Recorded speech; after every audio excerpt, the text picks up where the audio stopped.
Hi, నేను video పెట్టి చాలా రోజులు అయినట్టుంది. ఈరోజు మా రొయ్యలగుండ్ల కాడ నుంచి మా బ్రదర్ది బైక్ వేసుకొచ్చా. ఊళ్ళో మొత్తం చలిగా ఉంది.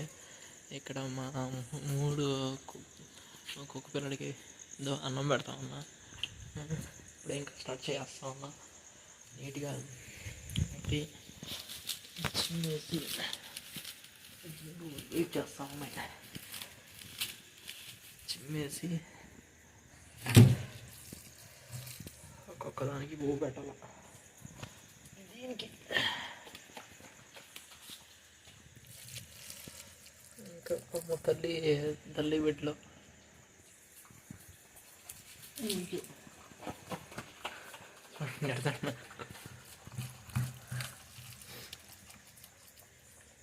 పాపం ఇది కూడా దాని